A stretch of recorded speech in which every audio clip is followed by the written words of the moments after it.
All right, today we're diving into something that affects pretty much all of us, the hidden, invisible pressures of modern city life. It's this story of incredible progress, but also this strange paradox, and it's a story that's shaping our health in ways we're only just beginning to understand. You know how you see those big, bold warning labels on things like cigarettes or alcohol? They're legally required to tell you the risks. So, here's a question. Why don't our cities have one?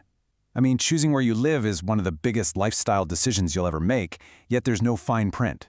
We're going to explore why that might be a massive, massive oversight. So, let's officially kick off this investigation.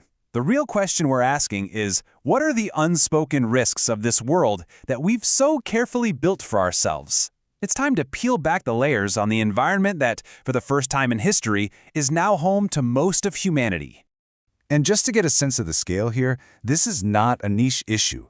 More than half of the entire world's population, you heard that right, already lives in a city. And by 2050, that's projected to climb to nearly 70%. The city is our new default habitat, and we simply can't afford to ignore what it's doing to us. So, what's the actual evidence? Is this just a feeling that city life is stressful, or is there something more? Well, let's look at the hard data. The numbers show this isn't just in our heads. It's a real, measurable phenomenon with very real consequences for our mental health. Okay, so here's a direct comparison, and it's pretty eye-opening. When you look at large-scale studies, the conclusion is clear. Compared to folks in the countryside, city dwellers have a 39% higher risk of mood disorders, a 21% higher risk of anxiety disorders. The data shows a consistent, measurable link. It's not a fluke. And for some conditions, the signal is way stronger. Get a load of this number. The risk of developing schizophrenia is a staggering 2.37 times higher in the most urban places compared to the most rural. That suggests that for psychosis, the urban environment isn't just a small factor, it could be a powerful multiplier. And this goes way beyond just clinical diagnoses. Let's talk about something many of us know all too well, burnout. The pressure cooker of the modern economy has created a full-blown burnout epidemic. Global surveys show that somewhere between half and two-thirds of the entire workforce is feeling the symptoms. Burnout has basically become the new normal. And if you think this is just a personal problem, think again. This personal crisis adds up to a massive economic one. All that burnout and disengagement is costing the global economy an estimated $8.8 trillion every single year. That's about 9% of the world's GDP. This shows you just how deep this problem really runs. Okay, so we've looked at the what. The stats are pretty clear. Now let's get into the how. What is it exactly about our modern cities that puts our nervous systems under such constant assault? A huge part of the answer lies in what some researchers are calling the circadian crisis. See, our biology is ancient. It's tuned to the simple, natural rhythm of day and night. But our modern cities, they've completely obliterated that cycle. We have 24/7 artificial light, constant noise, and phones that buzz in our pockets all night long.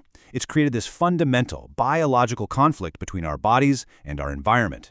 And the consequences of messing with that cycle, especially our sleep, are severe. And they happen shockingly fast. Just look at this timeline. After only 24 hours with no sleep, a healthy person can start feeling anxious and their perception gets distorted. Hit 48 hours and simple hallucinations can kick in.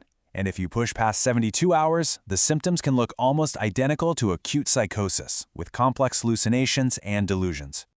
Now, sleep is a big one, but researchers are looking at a bunch of other potential stressors too. There are theories about fluoride building up in the gland that makes our sleep hormone, melatonin.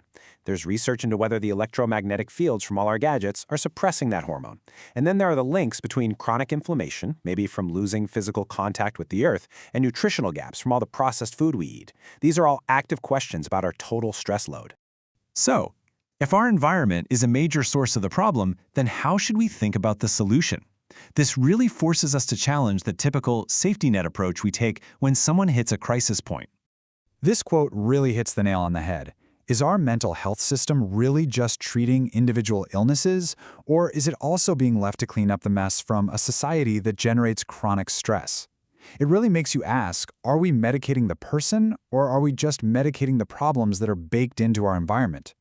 And this is a really important distinction to make. Some thinkers have proposed this idea of a spiritual emergency.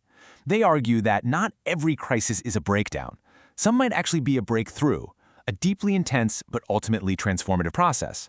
The risk is that if we treat every single crisis like it's a disease that needs to be suppressed, we might actually be stopping someone's potential for growth right in its tracks. Okay, so this brings us to the most important part of all. What can we actually do? It's time to shift from just diagnosing the problem to actually designing solutions.